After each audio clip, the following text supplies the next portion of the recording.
Hi, my name is Shivani Umesh, and my project is about nutrition's relation to COVID-19. So, the COVID-19 pandemic is new and has been affecting everyone's lives greatly. Within my own household, my family focused on providing me with the proper nutrition in order to lower the chance of catching an infection. So, I wanted to research whether nutrition really does play a factor in risk for COVID-19 infection.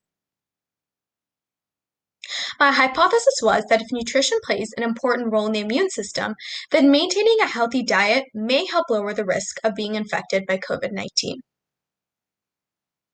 This research is a meta-analysis on a dataset, so I did not collect the data, I rather processed the dataset and made conclusions from there. In order to process the dataset, I learned the Python programming language from a course from the University of Michigan. The dataset was acquired from Kaggle, a public dataset website, and the explanatory variable were food group consumption rates, and the response variable were COVID-19 infection rates of those countries. So it was initially difficult for me to implement functions into Python because it was a new program and a lot of new syntax to learn. But eventually I was able to manipulate the dataset to show the relationship between all countries' food group consumption rates to their infection rates. On the left, you can see a sample of my coding where I'm defining a function that prints the p-values of correlations. I then used a different dataset to split the countries into different regions to see whether a regional diet affected COVID-19 infection rates. In doing so, the sample size decreased as well as the p-value, so many of the correlations made within regions were not statistically significant. So these were the graphs produced that contained all countries. Animal product consumption rates were significantly positively correlated with infection rates. Increasing the amount of cereal consumption was associated with a decreased infection rate.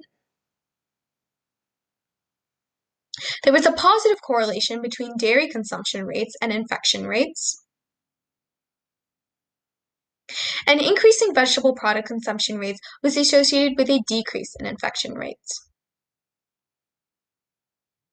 So based off of the results and previous research done regarding nutrition and immunity, these were the conclusions that were made. Larger amounts of red meat tend to give higher risk to chronic illnesses, so this actually lowers the functioning of the immune system, which supports the results. Eating whole grains help produce antibodies that can help kill virus-infected cells, which helps the functioning of the immune system, which also supports the results. Milk components contribute to the regulation of a proper immune system, which means that they help the functioning of the immune system, and this actually contradicts what the results were shown.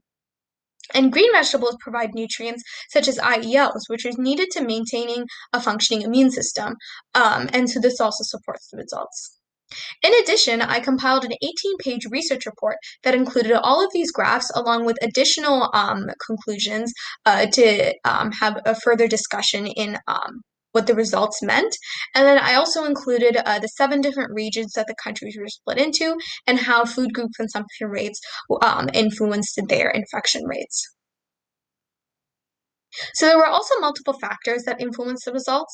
For example, all countries in the world were not included in this dataset. So some of the countries that were excluded could have played a factor into how strongly correlated the relationship was between the variables. Each country also had a different COVID-19 regulation and policy. So some countries may have had stricter lockdowns and places on gatherings than other countries did. There also could have been a confounding variable that related to population density.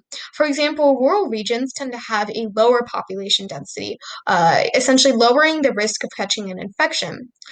These rural regions also tend to incorporate more vegetables and grains into their diets. So this could have been a variable that could have had like a relationship on the results. So this research project was submitted to the Pittsburgh Regional Science Fair, where I won the Young Women in Bio Sponsorship Award for this project. In the future, I'd like to research to what degree do foods that enable a higher risk for chronic illnesses, such as animal products, affect COVID-19 death rates. Thank you.